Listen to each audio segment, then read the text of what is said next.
Adlaw nga Martes karon mga kaigsuunan, petsa 27 sa bulan sa Disyembre tuig 2022.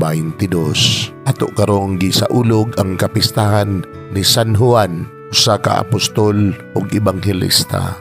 Ang pagbasa kinutlo gikan sa ebanghelyo sumala ni San Juan, kapitulo 20, bersikulo 2 ngadto sa 8. Sayo sa buntag sa unang adlaw sa semana, samtang ngit-ngit pa, si Maria Magdalena miadto sa lubnganan ug nakita niya nga ang bato naligid na gikan sa baba sa lubnganan. Midagan siya ug miadto kang Simon Pedro ug sa tinun-an nga gimahal ni Jesus ug giingnan niya sila. Gikuha nila sa lubnganan ang Ginoo ug wala kami mahibalo kung hain nila ibutang siya. Unya si Pedro ug ang laing tinun-an nangadto sa lubnganan.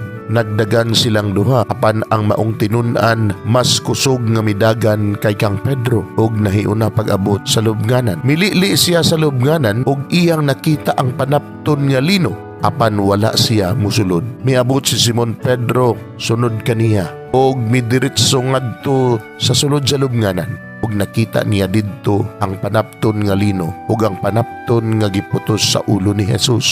Wala kini mahitipon sa panapton nga lino kundi linukot lang gihapon diha sa iyang nahimutangan. Unya kadtong tinun-an nga nahiuna pag-abot sa lubnganan, misulod usab ug nakakita siya ug mituo. Mga igsuon, ang ebanghelyo sa Ginoo. Daygon ikaw o Kristo.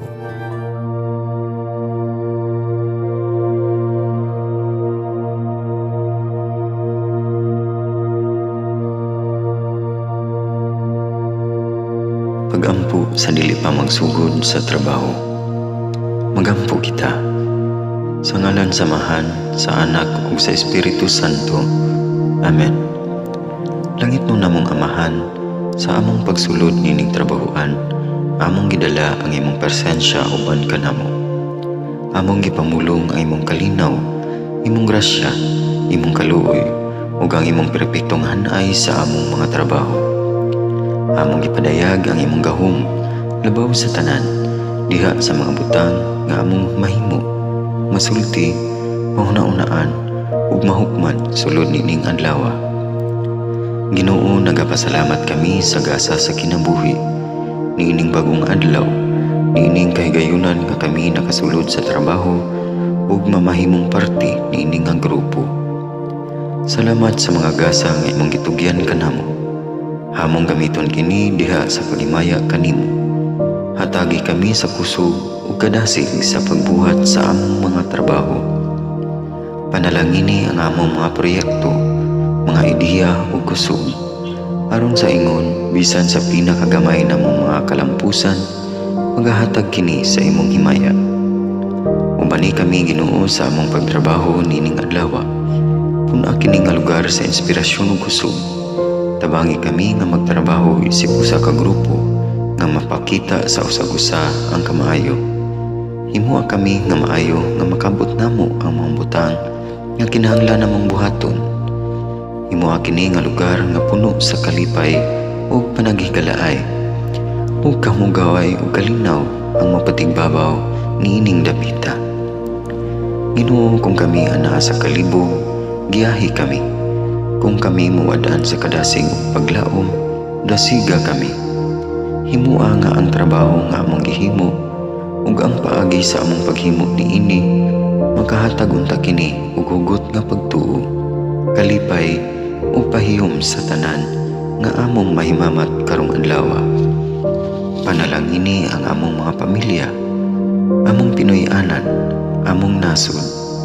Himua nga magmatidud-anon kami sa pagtagad ug pag-amuma sa kalikupan ug sa tanang may kinabuhi diha sa pagbuhat kanamo sa pagkabuot sa imong pangandoy alang sa hustisya ug kagawasan.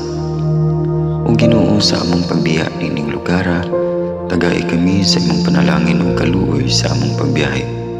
Panalangini ang among mga pamilya ug Pinoy-anan nga anaon ta sa maayong kahimtang sama sa among pagbiya kanila.